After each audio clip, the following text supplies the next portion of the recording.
Hello everyone, কেমন আছেন সবাই আর কেমন লাগছে আমাদের গল্পগুলো? সংকেত অডিও স্টোরিজে আজ আপনারা শুনবেন প্রখ্যাত লেখক হেমন্ত দত্তের কলমে একটি হাড় হিম করা ভূতের গল্প, অমাবস্যার সেই রাত। বিশেষ সহযোগিতায় Ritura studio, poster design Soumyadeep Gui.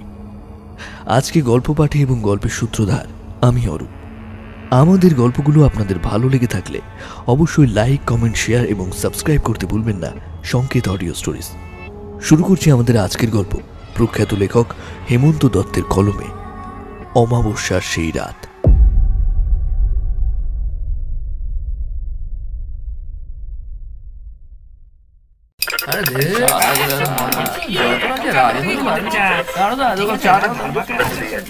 হারাধনপুরে হারুর চায়ের দোকান চেনে না, পাশাপাশি 10টা গায়ে এমন লোক পাওয়াই যাবে না।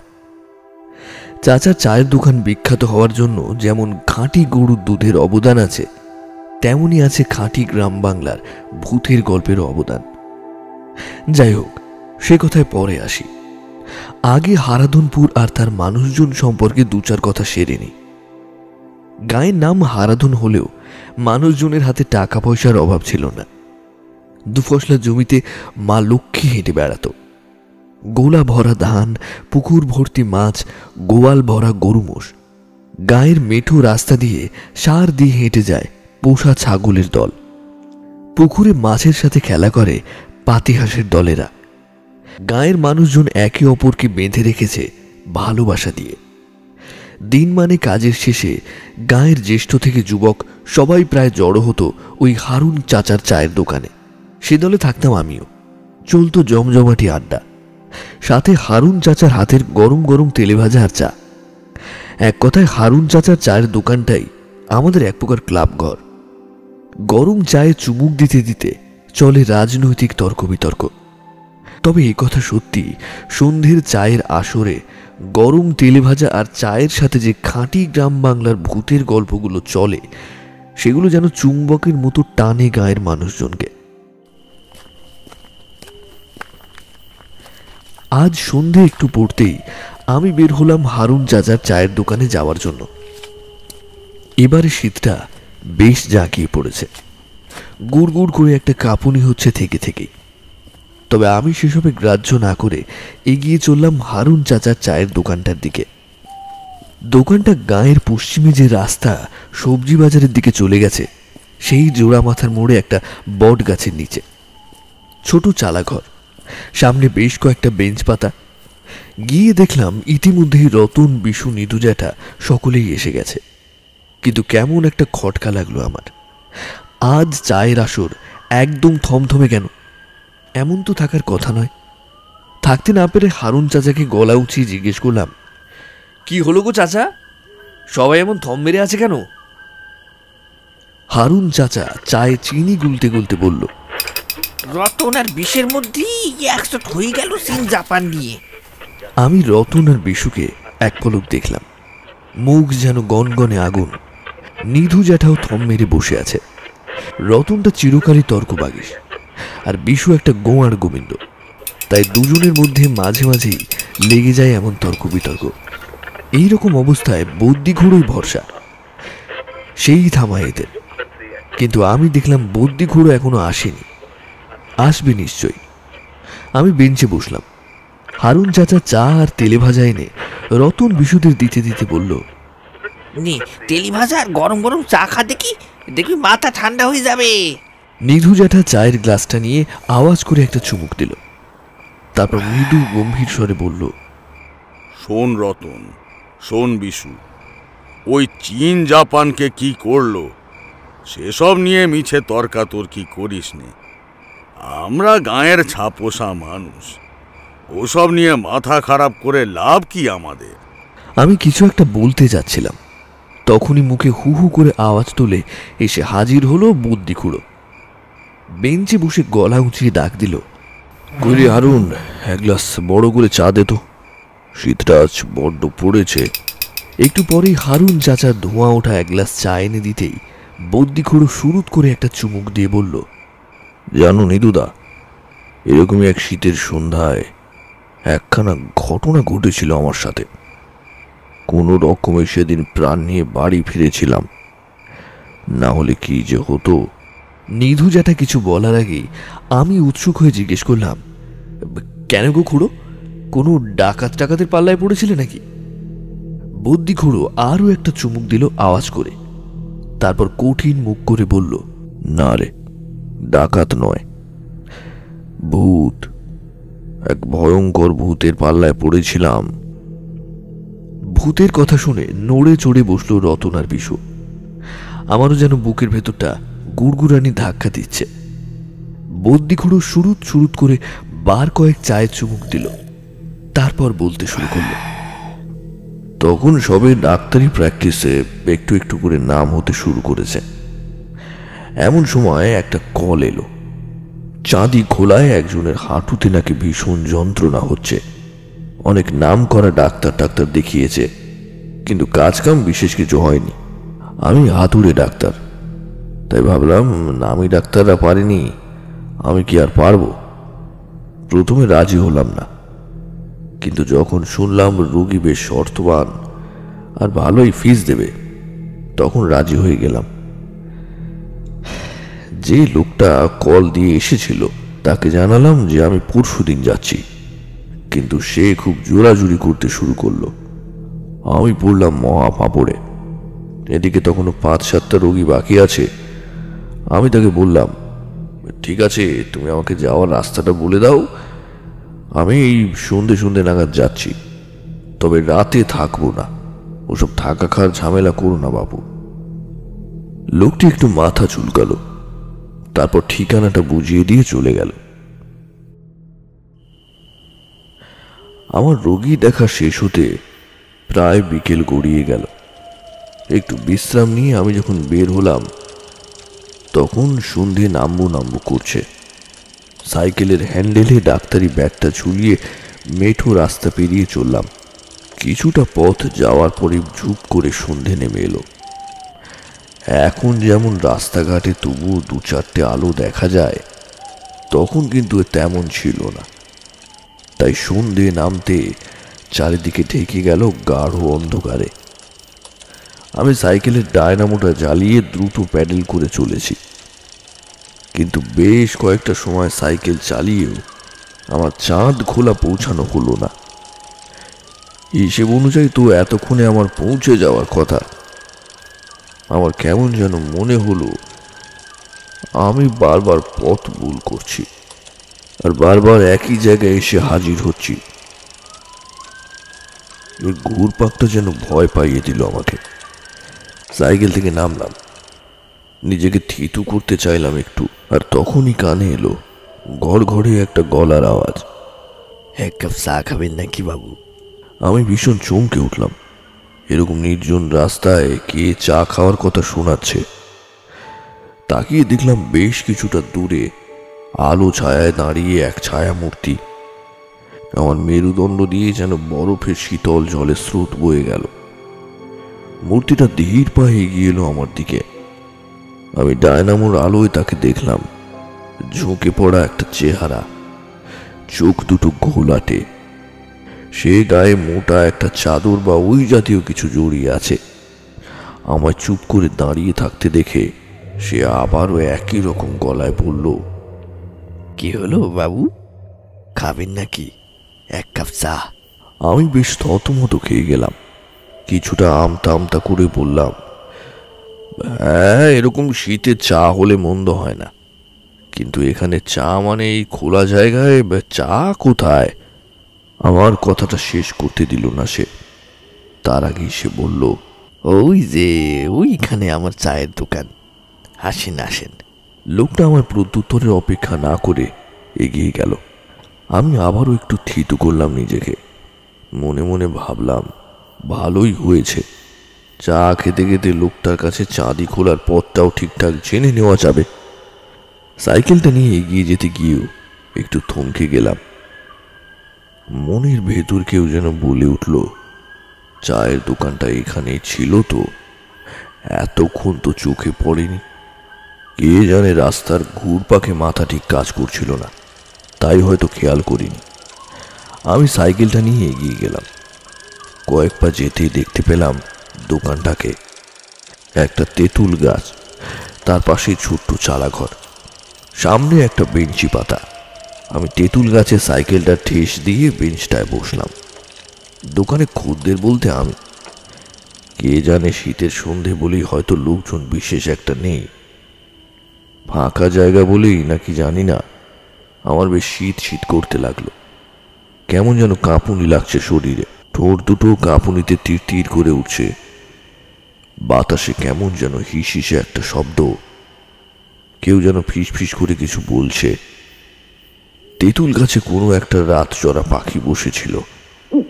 হঠাৎ করে সেটা কড়কড় শব্দ করে ডেকে উঠল। পেছনের কোনো জঙ্গল থেকে কয়েকটা শিয়ালও ডেকে উঠল। ডাকগুলো যেন আমার কাঁপুনি আরো বাড়িয়ে দিল। নিজেকে এই কাঁপুনি থেকে বাঁচানোর জন্যই বললাম, চাটা একটু কড়া করে বানাবে, বড্ড শীত লাগছে। লোকটা চা বানাতে বানাতে বলল, তা যাওয়া হবে কোথায়? আমি যাব চাঁদি খোলা, একটা রুগী দেখতে যাচ্ছি। রাস্তাটা ঠিক চিনতে পারছি না, একটু বলে দিও তো। চাঁদি খোলা গায়ের মোড়ের মাথাতেই আপনি এসেছেন বাবু। আমি কিছু একটা বলতে যাচ্ছিলাম, কিন্তু তখনই একটা ক্যাঁচ ক্যাঁচ শব্দ কানে এসে লাগলো আমার। মনে হলো ভারী কিছু দুলছে কাছেই কোথাও। বাবু চা। গরম চায়ের গ্লাসটা হাতে নিতেই যেন শরীরের অর্ধেক কাঁপুনি চলে গেল। চায়ে চুমুক দিতে দিতে চলে গেল কাঁপুনির বাকি অর্ধেকটাও। শরীরটা বেশ একটু তাজা লাগছে এখন। লোকটা ঘোলাটে দৃষ্টি নিয়ে এক পলক আমার দিকে দেখল, তারপর মুখ নামিয়ে নিল। এক মুহূর্ত যেন জমাট নিস্তব্ধতায় ভরে গেল জায়গাটা। আমার কেমন একটা অস্বস্তি হতে লাগলো। অস্বস্তিটা কাটাবার জন্যই বললাম, তা তোমার বাড়ি কি এখানেই? হ্যাঁ বাবু, এই চায়ের দোকানই এখন আমার সব। চায়ের দোকানে তোমার ঘর মানে? ব্যাপার কি একটু বলো দেখি, চা খেতে খেতে একটু শুনি। শুনবেন বাবু? হ্যাঁ বলো, শুনি তোমার গল্পটা। লোকটা একটু থম মেরে গেল, তারপর একই রকম ঘড় ঘড়ে গলায় বলল, কখনো তেনাদের সাক্ষাৎ পেয়েছেন? তেনাদের মানে? ভূত বাবু, ভূত। দূর ওসব মানুষের গল্প কথা, মনের ভয়। না বাবু, সবটাই মনের ভয় নয়, আসে সত্যি আসে।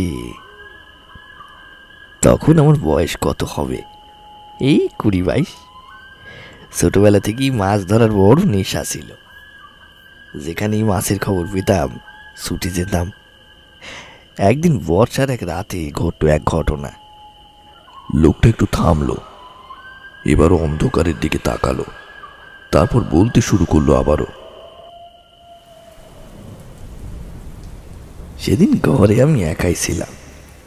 মা বাবা গিয়েছিল মামার বাড়ি। সন্ধ্যে থেকে আকাশ কালো করে মেঘ জমলো, বাস পড়তে শুরু করলো মুহুর্মুহ। সাথে পাগলা হাওয়া যেন তাণ্ডব চালাতে শুরু করলো বাইরে। আমি দরজা জানলা ভালো করে বন্ধ করে বসে রইলাম ঘরে। হাওয়ার দাপট এত বেশি যে দরজা জানলাগুলো মাঝে মাঝেই ঠক ঠক করে কেঁপে উঠছে। লম্ফর শিকাটাও কাঁপতে কাঁপতে ধপ করে নিভে গেল। কেমন যেন ভয় করতে লাগলো আমার। ভাবছি উঠে গিয়ে একটা লণ্ঠন ধরাবো, তখনই দরজায় টোকা দেওয়ার আওয়াজ শুনতে পেলাম। আমার ভয়টা আরো দ্বিগুণ বেরিয়ে গেল। মা বাবা তো কালকে ফিরবে, তাহলে এই সময় দরজা ধাক্কাচ্ছে কে? একটু পরে শুনতে পেলাম কেউ আমার নাম ধরে ডাকছে। হারু, হারু। আমি ভয়ে ভয়ে এগিয়ে গিয়ে খুললাম দরজাটা। দেখি ভূতের মতো কেউ দাঁড়িয়ে আছে। আমি কাঁপা কাঁপা গলায় বললাম, কে? আমি ভোলা। ও তুই? কি দরকার? ভোলা এবার ভিতরে উঁকি দিল, তারপর চাপা স্বরে বলল, চল মাছ ধরতে যাবি? মাছ ধরতে এই দুর্যোগে? আরে এটাই তো মকা। এই সময় জলের উল্টো স্রোতে কই, শিঙ্গি, মাগুর এই সব ওঠে। চল চল চল, যাবি? মাছ ধরার নেশা যাদের আছে বাবু, তারাই জানে এমন কথা শুনলে মোটেও ঘরে থাকা যায় না। তার উপর ভোলা যখন জানালো ঘরে আমার বাবা মা কেউ নেই, তখন যেন তার আমার নিয়ে যাওয়ার আগ্রহটা দ্বিগুণ বেড়ে গেল। একটু পরেই তৈরি হয়ে বের হলাম। ভোলার কাঁধে পলু, আমি খলুই আর ভাষা জাল নিলাম। বের হলাম দুজনে। বাইরে তখনও বাস পড়ছে সমানে, চারিদিক নিকশ কালো অন্ধকার। তুমুল বৃষ্টিতে ভিজতে ভিজতে চলেছি আমরা দুজনে। কিন্তু গায়ের শেষ প্রান্তে পৌঁছে যখন দেখলাম ভোলা কোনো পুকুর বা ডোবায় থামলো না, তখন যেন মনে সন্দেহটা দানা বাঁধল। জিজ্ঞেস করলাম, কিরে ভোলা, কোথায় যাচ্ছিস এদিকে? আমি দেখলাম অন্ধকারের মধ্যেই ভোলার চোখ দুটো যেন চকচক করে উঠল। কিছুটা করকরে গলায় বলল, আজ কোনো পুকুর ডোবা নয় রে, আমরা যাচ্ছি কালীবুড়ি দহে। আমার মনে হলো বাজ আকাশে নয়, যেন আমার মাথায় পড়ল। কাপা কাপা গলায় বললাম, মানে? কিসের কি মানে? আমি বিকেলে ঘুরে এসেছি, মাছ দিঘি থেকে ওঠার জন্য ছটফট করছে, এখন তো মনে হয় সার দিয়ে উঠতে শুরু করেছে। এই নে নে নে, চল চল চল। না ভাই, ওই কালীবুড়ি দহে যাবো না। ওখানে গেলে আজ পর্যন্ত কেউ বেশি পেটেনি। ধুয়ার ওসব বাজে কথা। এই তো বিকেলে আমি ঘুরে এলাম, হয়েছে কিছু? হ্যাঁ বল, হয়েছে হয়েছে? চল তো চল তো, এই দেখবি, গেলেই দেখবি কত সিঙ্গি খলবল ফলবল করে উঠছে, দেখবি দেখবি, চ চ চ। বুঝলেন বাবু, কেমন যেন লোভে পড়ে গেলাম। বউলার সাথে এগিয়ে চললাম কালীদহের দিকে। তবে গিয়ে বুঝলাম না এলে ভুলই করতাম। বিদ্যুতের আলোয় দেখলাম কই মাছ ভোলার কথা মতোই সার দিয়ে উঠে আসছে। ভোলাও উচ্ছ্বাসিত হয়ে বলল, ওই দেখ হারু, কি বলেছিলাম, হ্যাঁ মাছ উঠবেই। হ্যাঁ এই এই এই এই এই এই এই ভাষা জালটা মারতে দেখি, মার মার মার। আমি ভোলার কথা মতো ভাষা জালটা ধরলাম কায়দা করে এই জলের স্রোতের উল্টো দিকে। মাছের সারি বাধ্য ছেলের মতো সুসুর করে ঢুকে গেল জালে। ভোলা খলুই দিয়ে ভর্তি লাগলো মাছগুলো। আমিও দ্বিতীয়বারের জন্য জাল পাততে যাব, হঠাৎ করে কানে কানে এসে লাগলো একটা বাচ্চা ছেলের কান্নার শব্দ। ঝড় বৃষ্টি ছাপিয়েও সেই আওয়াজ আমাদের কানে এসে লাগছে। সত্যি বলছি বাবু, ভয়ে কেমন যেন কেঁপে উঠলাম আমি। ভোলার দিকে তাকিয়ে দেখলাম সেও থেমে গেছে, স্থির দৃষ্টিতে তাকিয়ে আছে অন্ধকারের দিকে। যেদিক থেকে একটু আগে কান্নার আওয়াজটা এসেছে, আমি চাপা গলায় বললাম, ভোলা ভোলা, এখানে বাচ্চা ছেলের কান্নার আওয়াজ কোত্থেকে আসতে পারে বলতো? আমি দেখলাম ভোলার মুখ বেশ কঠিন। সে আলতো ঘাড় নেড়ে বলল, হ্যাঁ রে, সেটাই তো ভাবছি, একটা টর্চ নিয়ে আসা উচিত ছিল। এইটুকুন অপেক্ষা করলাম দুজনে। না, আর কোনো কান্নার আওয়াজ বা কোনো অন্য আওয়াজ কানে এলো না। বৃষ্টির তোরটা কিছুটা কমে এলো ঝড়ের পাগলামি। অনুভব করলাম পায়ের পাতার উপর দিয়ে বেশ কয়েকটা কই মাছ পেরিয়ে গেল। ধারালো কাটা আসল দিল ভিজে পাতায়। বউলা আরো একটুক্ষণ তাকিয়ে থেকে বলল, মনে হচ্ছে ওটা শকুনের বাচ্চার কান্না। ওদের কান্না রাত বিরেতে এমন বাচ্চা ছেলের মতোই লাগে। এই এই নে, আর কটা কই সিঙ্গি ধরে নি, খালুই ভর্তি হলেই কেটে পড়বো। আবারও মন দিলাম মাছ ধরায়। জাল সবই পাততে যাব, মনে হলো দহের জল তোলপাড় করে কেউ যেন একটা উঠে এলো। ব্যাপারটা নাড়া দিয়েছে ভোলাকেও।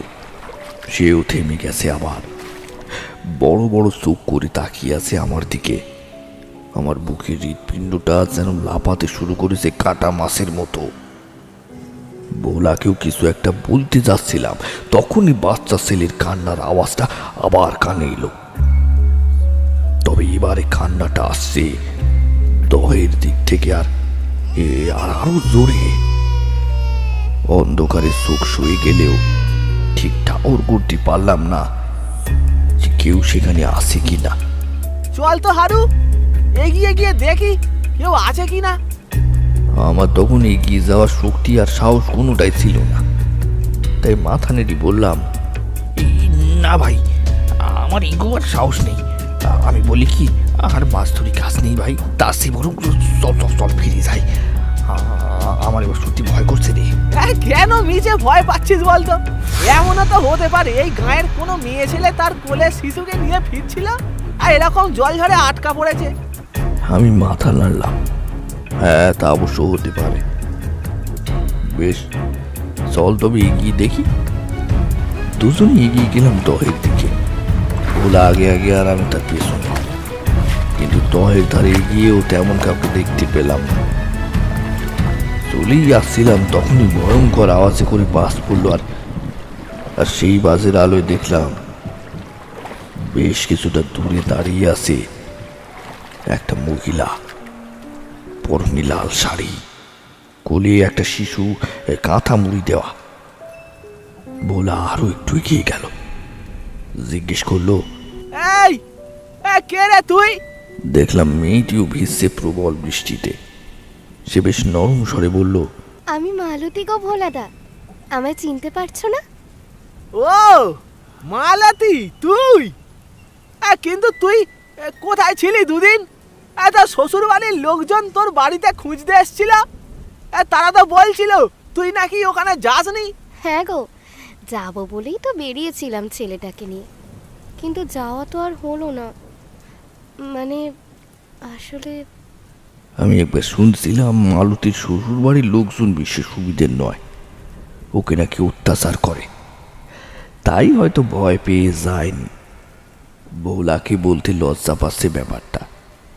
আমি বিষয়টা সহজ করার জন্য বললাম, সার না বলা, ওসব পরে শুনলেও হবে। এই বৃষ্টিতে ভিজতে ভিজতে ওসব শোনার দরকার কি? চল বাড়ি ফিরে যাই, তাছাড়া মালতীর কুলের বাচ্চাটাও তো ভিজছে। বৌলা ব্যাপারটা বুঝলো। ফিরে এলাম আগের জায়গায়। মাছ ওঠার বেগও কমে এসেছে এখন। দু একটা যা উঠছে সেগুলো ফলুয়ে ভরে নিলাম। পলু ভাষা জালগুলোরে গুছিয়ে চলে আসতে যাচ্ছে তখনই এলো কসমস একটা শব্দ। এদিকটা শিয়াল ভালোই আছে। ভাবলাম খলুয়ে রাখা মাছগুলো কোনো শিয়াল বা ওই জাতীয় কোনো কিছু খাচ্ছে বুঝি, কিন্তু বাবু যা দেখলাম তাতে আমার বুকের রক্ত হিম হয়ে গেল, হাত পাগুলো যেন অসাড় হয়ে গেল। দেখি মালতী খলুই থেকে এক মুঠো কই মাছ নিয়ে কোলের বাচ্চাটারে খাওয়াচ্ছে আর নিজেও খাচ্ছে। বোলার দিকে তাকালাম, দেখলাম তার চোখ দুটো যেন ভয়ে কোটর থেকে ঠিকরে বেরিয়ে আসার উপক্রম হয়েছে। একটু পরে সে চিৎকার করে উঠল, মালতী কি করছিস এসব? মালতী মুখ তুলে তাকালো। আমি দেখলাম তার দু কষ বেয়ে রক্ত গড়িয়ে নামছে। কাতর স্বরে সে বলল, খুব খিদে পেয়েছিল গো, আমার বাচ্চাটাও তো দুদিন খায়নি।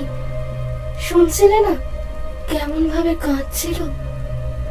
আসলে দুদিন ধরে ওই কালীদহের পাঁচজলের ভিতরে আটকে আছি তো। ওই দেখো না, ছেলেটার পেট ভরেছে আর কাঁদবে না বলো? এবার ওকে শুয়ে দি, দাঁড়াও একটু কেমন? মালতী, আরে তুই কি পাগল হয়ে গেছিস নাকি? এই সব কি করছিস তুই? এই কাঁচা মাছ মানুষ খায়? এই মালতী, ভোলার কথায় মালতী মুখ ঘোরালো। আর যে দৃশ্য দেখলাম তা বাবু জীবনে ভুলতে পারবো না। আমি দেখলাম মালতীর ঘাড়টা খড়মড় করে শব্দ করে বেঁকে গেল একদিকে, চোখ দুটো ঘোলাটে মার্বেলের রং ধারণ করলো, গালে ফুলে উঠলো অজস্র রক্তের দাগ, ঠোঁটের দুপাশ দিয়ে বের হয়ে এলো ধারালো দুটো দাঁত। সে হাত তুললো ভোলার দিকে। আমি যেন এক মুহূর্তের জন্য সম্বিত পেয়ে পেলাম, চিৎকার করে ডাক দিলাম, ভোলা দৌড়ো, দৌড়ো ভোলা, দৌড়ো। দৌড়াতে শুরু করলাম আমি। পায়ের ধাক্কায় খলুই পলু সব ছিটকে গেল এদিক ওদিক, ছিটকে গেল ভেতরের মাছগুলো। দৌড়তে দৌড়তে দেখলাম ভোলা তখনও পাথর হয়ে দাঁড়িয়ে আছে। আমি পাগলের মতো চিৎকার করলাম, কি হলো রে ভোলা, দাঁড়িয়ে রইলি কেন? পালিয়ে আয় ভোলা, পালিয়ে আয়। ভোলা এবার দৌড়াতে শুরু করলো। মালতী অট্টহাস্য করে উঠল। সেই হাসি যেন ফাটিয়ে দিতে লাগলো চারিদিকের অন্ধকারকে। আমি দেখলাম মালতীর দেহটা তাল গাছের সমান যেন লম্বা হয়ে গেছে, দীর্ঘ হয়েছে তার হাত। সে কয়েক পায়ে গিয়ে এসে টেনে ধরলো ভোলার একটা পা, হ্যাঁসকা টান মেরে ফেলে দিল তাকে। তারপর টানতে টানতে নিয়ে চলে গেল কালীদহের দিকে।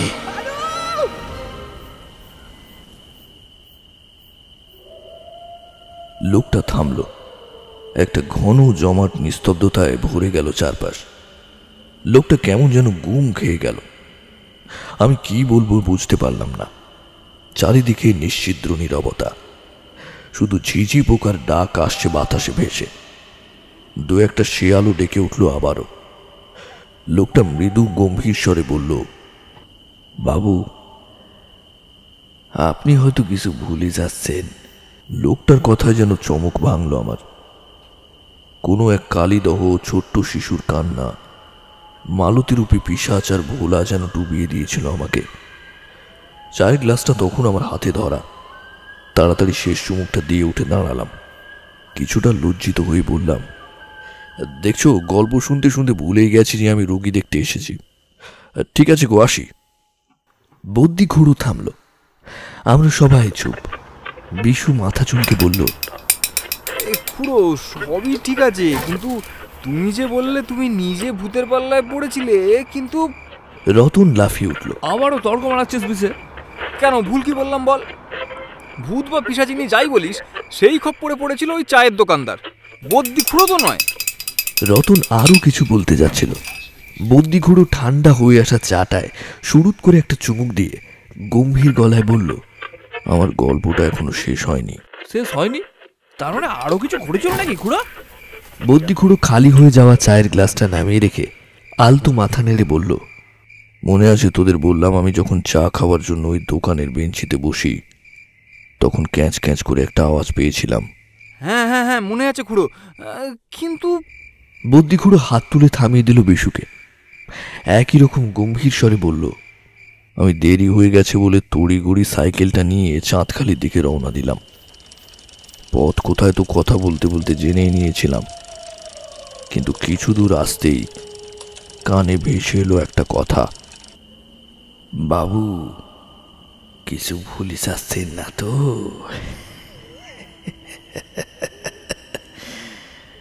বাবু। থেমে গেলাম আমি। মনে পড়লো আমি চা খেয়েছি বটে, কিন্তু চায়ের দামটা দেইনি। খুব লজ্জা পেলাম। দ্রুত সাইকেলের মুখটা ঘোরালাম। ফিরে এলাম চায়ের দোকানে। তেঁতুল গাছে সাইকেলটা ঠেস দিয়ে রাখলাম বটে, কিন্তু বুকের ভেতরটা কেমন যেন দুলে উঠল আমার। দেখলাম চালা ঘরটা যেন কেমন অন্ধকারে ঢাকা। শুধু তাই নয়, আলো ছায়ায় মনে হলো চালা ঘরের একদিকটা ভেঙে পড়েছে অনেকটাই, কিন্তু তখন তো কই এমন লাগেনি। ব্যাপারটা কি হলো? নিজের মনেই বললাম, সে যাই হোক, লোকটা কি এত তাড়াতাড়ি আলো আগুন সব নিভিয়ে দোকান বন্ধ করে দিল? কিন্তু দোকান তো বন্ধ নয় বলে মনে হচ্ছে। ব্যাপারটা কি দেখি। একটু থামলাম, গলা উঁচিয়ে ডাক দিলাম, কই গো, চায়ের দামটা নাও। তখন তাড়াহুড়োয় দিতে ভুলে গেছি, কিছু মনে করো না ভাই। কিন্তু আমার ডাকের কোনো উত্তর এলো না। ভাবলাম কি জানি, আপিম টাপিম খেয়েছে হয়তো। এগিয়ে যেতে গেলাম, আর ঠিক তখনই কানে এলো সেই ক্যাঁচ ক্যাঁচ শব্দটা। চমকে তাকালাম, আর তাকিয়ে যা দেখলাম তাতে আমার বুকের রক্ত হিম হয়ে গেল। দেখলাম লোকটা তেঁতুল গাছের একটা ডালে গলায় দড়ি দিয়ে ঝুলছে। ফাঁসটা গলায় এমন ভাবে চেপে বসে আছে যে চোখ দুটো ঠিকরে বেরিয়ে এসেছে কোটর থেকে।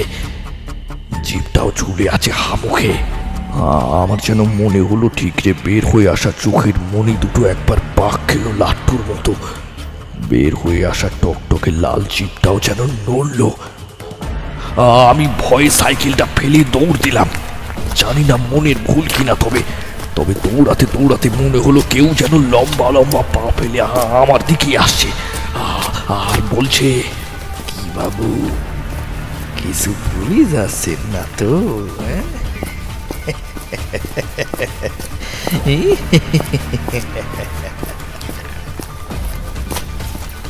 আমি প্রাণপণে সামনের রাস্তা ধরে দৌড়ে চলেছি।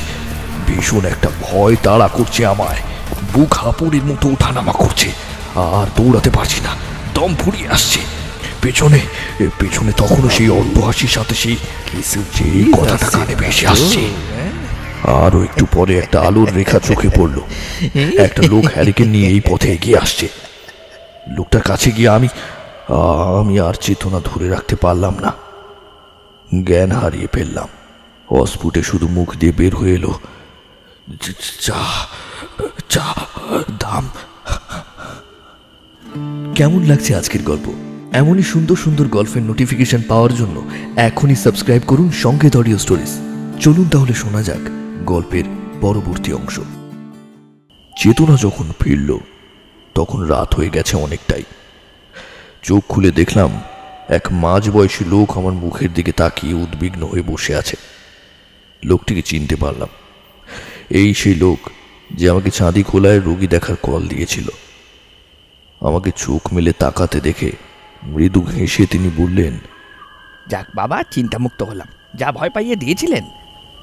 আমি মৃদু স্বরে বললাম, হ্যাঁ খুব ভয়, আসলে তেঁতুল গাছে, মানে। লোকটা মাথা দুলিয়ে বলল, হ্যাঁ, ওই তেঁতুল গাছের গায়ে আপনার সাইকেলের ডাক্তারি ব্যাগটা পেয়েছি। আমি ওগুলো সযত্নে রেখে দিয়েছি। আপনার আসতে বিলম্ব হচ্ছিল দেখে ভেবেছিলাম হয়তো রাস্তা চিনতে পারেননি, তাই রাস্তার মোড়ে যাচ্ছিলাম আর কি। কিন্তু আপনি সোজা রাস্তা না এসে ওই তেঁতুলতলার দিকে কেন গেলেন?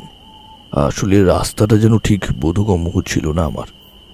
মোড়ের মাথায় দাঁড়িয়ে পথটা বুঝতে চেষ্টা করছিলাম। ঠিক সেই সময় আমি একে একে সব বললাম। সব শুনে লোকটার চোয়াল কঠিন হয়ে এলো। মৃদু গম্ভীর স্বরে সে বলল, হ্যাঁ, ওই তেঁতুলতলার দোকান ছিল হারু, টুকটাক ভালোই চলতো, কিন্তু বছর 3 আগে কি যে হলো কে জানে, দোকান বন্ধ করে আর বাড়ি ফিরল না।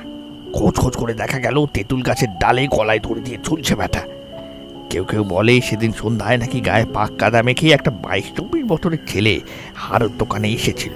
অনেকে বলে তার মুখটা নাকি এই গায়ের ভোলা বলে একজনের সাথে মিলত, কিন্তু ভোলা তো মাছ ধরতে গিয়ে সেই কবেই কালীদহের জলে ডুবে মারা গেছে। সে কিভাবে ফিরে আসবে জানি না, এর আসল ব্যাপার কি। আর যাই হোক, একটু বিশ্রাম নিন, আপনি একটু বিশ্রাম নিন।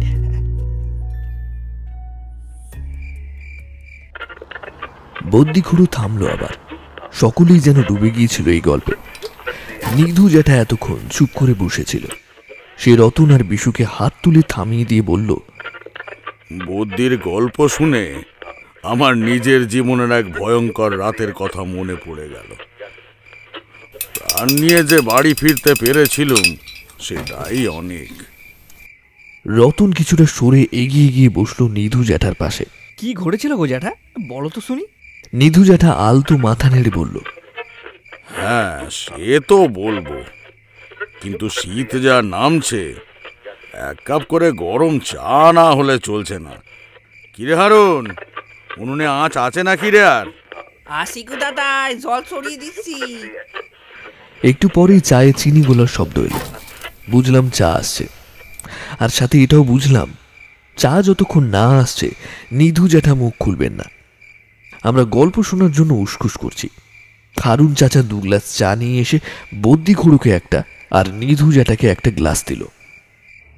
ছোটবেলা থেকেই বাবার সাথে ঘুরতাম, তাই যজমানিটা শিখেছিলাম ভালোই। বাবার বয়স হলে সে দায়িত্ব পুরোপুরি এসে পড়ে আমার উপর। তখন এই গায়ে সেই গায়ে যজমানি করে বেড়াই। প্রায় দিনই বাড়িতে ডাক পড়ছে। তো এমন একটা দিনেই আমার ডাক পড়ল কুসুমপুর গাঁয়ে। গৃহস্থ বেশ অবস্থাপন্ন, সে বাস্তুজাগ, হোম, আহুতি এইসব করাবে আর কি। তা সেই বর্ষাতেই গোয়ালে গরুকে ছানি দিচ্ছিল ছেলে আর ছেলের বউ। তখনই বাজ পড়ে দুজনে একসাথে মারা যায়। গৃহস্থের ধারণা তারপর থেকে নাকি ওদের ভিটে অশুদ্ধ হয়ে গেছে। রাত বিরেতে ফিসফাস আওয়াজ, নুপুরের শব্দ এসব নাকি শোনা যায়। যাই হোক, আমি পাঁজি পুঁথি দেখে একটা দিনক্ষণ বাতলে দিলুম যে এই সময়ে বাস্তুজাগ হোম করা ঠিক হবে, আর যা যা জিনিসপত্র লাগবে সেটারও একটা ফর্দ করে দিলুম। বাস্তুজাগ হোম ক্রিয়া প্রায় সারা দিন ধরেই চলবে। আগুন জ্বালিয়ে হোম আহুতি হতে বেশ সময় লাগবে, তাই এই ক্রিয়া শুরু করতে হবে সকালেই। আমি তাই ভোর ভোর উঠে স্নান সেরে বেরিয়ে পড়লুম। বাবা তখনও পাশের ঘরে ঘুমোচ্ছে। বৃদ্ধ মানুষ, রাতে ভালো ঘুম হয় না, তাই আর জাগালাম না। আমি ঘরের দরজা টেনে দিয়ে ঠাকুর ঠাকুর বলে বেরিয়ে পড়লুম। পরের দিনই পূর্ণিমা, কাকজোছনায় ভেসে যাচ্ছে আকাশ। পথ চিনে চলতে তাই বিশেষ অসুবিধে হচ্ছে না আমার। কুসুমপুর যেতে হলে আমাদের তখন খোঁড়া ডাকাতের মাঠ পেরিয়ে যেতে হতো। আমার অবশ্য ছোটবেলা থেকে তেমন ভয় ডর বিশেষ ছিল না। চাঁদের আলোয় মাঠ পেরিয়ে চলেছি, নিজের মনে ঠাকুরের গান গাইতে গাইতে যাচ্ছি। হঠাৎ করেই পায়ের খসখসে একটা শব্দ শুনে আমি থেমে গেলাম। মনে হলো কেউ যেন আমার পিছু পিছু আসছে। ফিরে তাকালাম, কিন্তু না, কেউ নেই। আমি বুঝলাম যে আমার মনের ভুল এটা। এরকম ফাঁকা মাঠে এমন আওয়াজ এ তো অনেক শোনা যায়, আর তাছাড়া একটু পরেই সকাল হয়ে যাবে, তাই ভয় পাবার কিছু নেই। আবারও হাঁটতে শুরু করলাম। বেশ কিছুটা যেতেই একটা ডাক কানে এলো আমার। ঠাকুর মশাই, কুসুমপুর যাচ্ছেন নাকি? আমি ঘুরে দাঁড়ালাম। দেখলাম একটা বেটে খাটো লোক আমার দিকেই হন হন করে হেঁটে আসছে। লোকটা আমার কাছে এগিয়ে এসে বেশ হাসি হাসি মুখটা নিয়ে বলল, ঠাকুর মশাই, আমি আপনার খোঁজে গিয়েছিলাম। শুনলাম আপনি নাকি কুসুমপুর যাচ্ছেন, তাই দৌড়ে আসছি আপনাকে ধরবো বলে। আমি যেন কেমন একটা আস্তে গন্ধ পেলাম লোকটার গায়ে। ভালো করে জরিপ করলাম লোকটাকে। কে জানে বাপু, ডাকাত দলের কোনো চর নাকি। এমনিতে তো ঠিক বলেই মনে হলো, কিন্তু লোকটার ডান দিকের চোখটায় দৃষ্টি পড়তে আমার বুকের রক্ত একদম চুলকে উঠল। ডান দিকের চোখটা যেন কোনো মানুষেরই নয়, মনে হলো কোনো ছাই রঙের পাথর দিয়ে তৈরি। কিন্তু মনের সব অস্বস্তি চেপে রেখে বললাম, আমার খোঁজে গিয়েছিলে কেন? কি এমন দরকার যে এত ছোটাছুটি করতে হচ্ছে? লোকটা মুখটা একটু নামালো, মাথা চুলকে বলল, আসলে আমার বউ শ্যামলী আপনার পদধূলি চায়। মানে আমার বউয়ের 5 মাস চলছে, তাই তার ইচ্ছে আপনি যদি নিজে তাকে একবার আশীর্বাদ করেন আর কি। আচ্ছা, সে না হয় অন্য একদিন যাব। তুমি তোমার বাড়ির ঠিকানা আমায় বলে দাও, দিনক্ষণ বুঝে যাব না হয়। এখন তো বড় কাজে যাচ্ছি। লোকটা তবু চুপ করে দাঁড়িয়ে রইল। আমি অবাক হয়ে বললাম, কি হলো? আরে বললাম তো যাব, এখন বাড়ি যাও, আমিও আমার কাজে যাই। আসলে ঠাকুর মশাই, বউটা কাল বাপের বাড়ি চলে যাবে তো, আসবে সেই ছেলেপুলে হওয়ার পর। তাই মানে যদি দয়া করে, বেশি বেশি সময় লাগবে না, আমি না হয় বাকিটা পথ আগিয়ে দিয়ে যাবক্ষণ। চলুন না ঠাকুর মশাই, না হলে বউটা মনে খুব কষ্ট নিয়ে যাবে। আমার তখন সত্যি কথা বলতে একটু খারাপই লাগলো। মেয়েরা এরকম অবস্থায় আশীর্বাদ পেতে চায় বটে। তাই তাকে বললাম, আচ্ছা আচ্ছা বেশ, যাব। কিন্তু তোমার বাড়ি কি কুসুমপুরেই? না ঠাকুর মশাই, কুসুমপুরের আগে যে কালিন্দী গ্রাম আছে ওখানেই। আমি এক মুহূর্ত ভাবলাম, তারপর রাজি হয়ে বললাম, আচ্ছা বেশ, আমি যাচ্ছি, কিন্তু সূর্য ওঠার সাথে সাথেই আমায় কুসুমপুরে যেতে হবে। লোকটা বেশ খুশি মনে বলল, তাই হবে, তাই হবে ঠাকুর মশাই। একবার দেখা দিলেই, আসলে অনেকগুলো দিন শ্যামলী আপনার জন্যই অপেক্ষা করছে। আমরা দুজনেই হাঁটা দিলাম। আবার মাঠ পেরিয়ে একটা মেঠো রাস্তা, সেটা কিছুটা গিয়ে দুদিকে বেঁকে গেছে। একটা গেছে কুসুমপুরের দিকে আর অপরটা কালিন্দির দিকে। লোকটা কালিন্দি গ্রামের ভেতর না ঢুকে বাঁদিকের একটা আল পথ ধরল। আমি থেমে গেলাম, কিছুটা গম্ভীর হয়ে বললাম, এদিকে কোথায় যাচ্ছ? এটা তো কালিন্দি গাঁয়ের পথ নয়। আমি নিশ্চিত করে বলতে পারলুম, কারণ বছর খানেক আগেই কালিন্দি গাঁয়ে একটা শ্রাদ্ধ শান্তির কাজ করেছিলাম। এক জেলের বউ গলায় দড়ি দিয়ে মারা গিয়েছিল। কদিন পরে তার ছেলেটাও মারা যায় বেঘরে। সেখানে প্রেত পিশাচ বন্ধন ক্রিয়া করেছিলাম আমি। লোকটা আমার কথায় মাথা নিচু করে বলল, ঠাকুর মশাই, আমরা দুজনেই তো এদিকেই থাকি। কিন্তু আমি যতদূর জানি এদিকে তো কালিন্দির খালপাড়ের শ্মশান। হ্যাঁ ঠাকুর মশাই, ওই খালেই মাছ টাছ ধরাই তো আমাদের কাজ ছিল এখন। তাই মানে যদি দয়া করি একবার যান, সে আপনার অপেক্ষাতে বসে আছে অনেকগুলো মাছ। এখন আমি বুঝতে পারলুম কেন লোকটার গায়ে আঁশটে গন্ধটা পেয়েছিলাম। সারাদিন মাছ ধরে বেড়ায়, তাই এমন গন্ধ তো থাকবেই।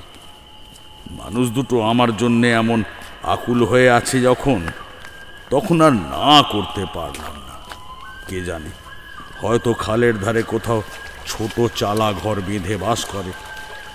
তাই আলপথটা ধরে লোকটাকে অনুসরণ করে হাঁটতে শুরু করলুম। কিছু দূর যেতে চোখে পড়ল শ্মশানটা। শ্মশানের পিছনে বুড়ির খাল বয়ে চলেছে নিজের মনে। চাঁদের আলো পড়েছে খালের জলে। আকাশে কাকজোছনা থাকায় শ্মশানের চারপাশে যে বড় বড় গাছ, তার ঘন কালো ছায়া পড়েছে শ্মশানের চত্বরে।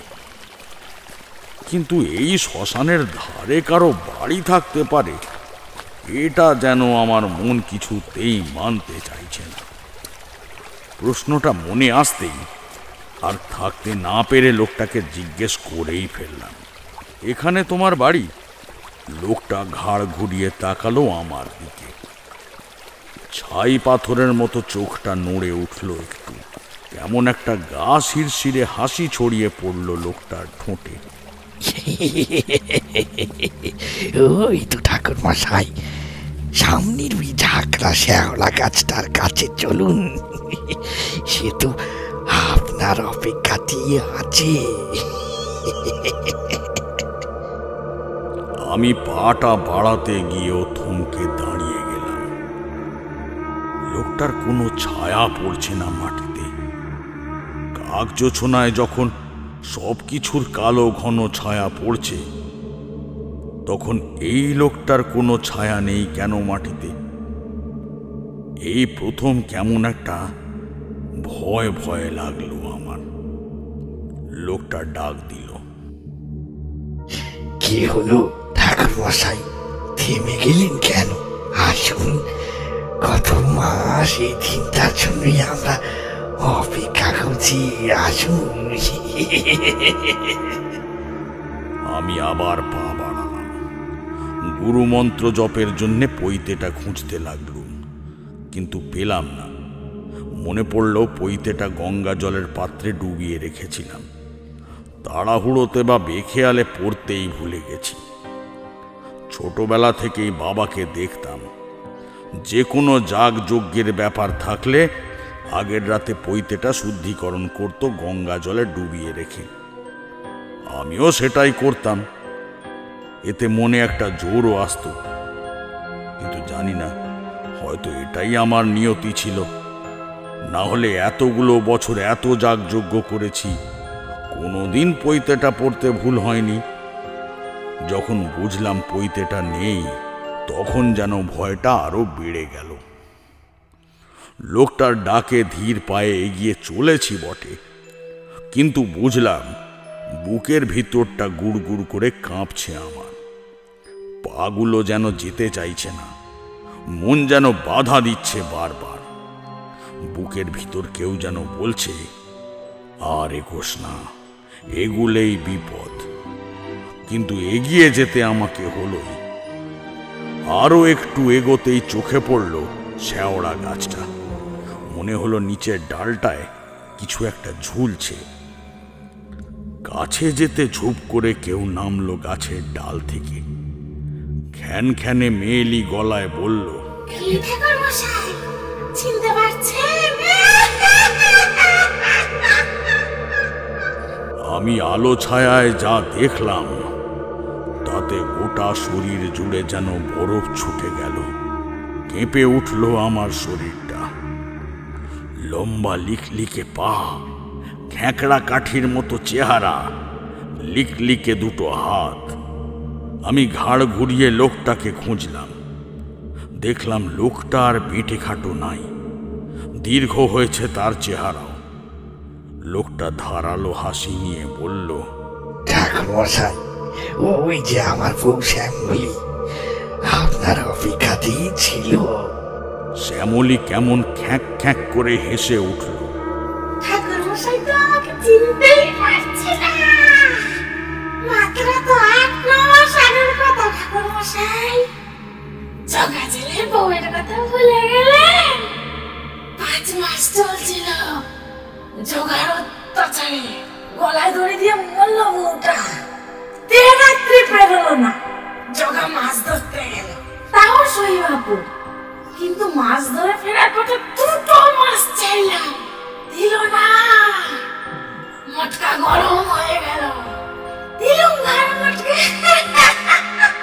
তারপর তো জগের বাপ ছোটাছুটি করে আপনাকে ধরে আনলাম। আপনি কি পঞ্চতন্ত্র হমচম করে বেঁধে দিলেন, আর নড়তেই পারছি না। এই শ্মশানে আটকে গেলাম দুজনে। কি মনে পড়ছে ঠাকুর মশাই? আমার সবই মনে পড়ে গেল। বাস্তু শুদ্ধির যজ্ঞ করেছিলাম, সাথে প্রেত পিশাচ বন্ধন, জগা জেলের বাবা বিশ্বনাথ জেলের বাড়িতে। বুঝতে পারলাম অনেক দিন ধরেই হয়তো সুযোগ খুঁজছিল তারা। আজ পেয়ে গেছে সেই সুযোগ। ওহ, কি কুক্ষণে যে পৈতেটা ভুলে গেলুম। শ্মশান জুড়ে সন সন করে হাওয়া বইতে লাগলো। সেই হাওয়ায় দুলছে গাছের ডালপালাগুলো। শ্যামলী আবারও ঝুপ করে উঠে পড়ল শেওড়া গাছের ডালে।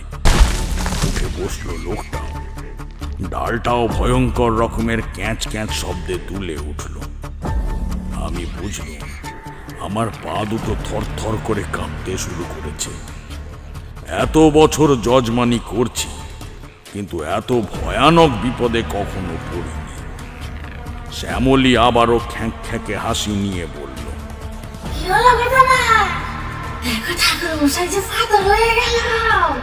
তুমি বলো ঠাকুর মশাইকে কাছে গেলে তুই আনা দেখি, দেখি আমাদের বাদনগুলো দেয় কিনা। না হলে ঘর মটকে তেঁতুল গাছের কোটরে ভরে রাখবো। যাও গো, যাও যাও। শ্যামলীর লিকলিকে হাতটা আরো লম্বা হলো, এগিয়ে এলো আমার দিকে। আমার শরীরে যেটুকু সাহস অবশিষ্ট ছিল সেটুকু জড়ো করে উল্টো দিকে দৌড় দিলাম। পিছন দিক থেকে তখনও শ্যামলীর খ্যাক খ্যাকে হাসিটা ভেসে আসছে।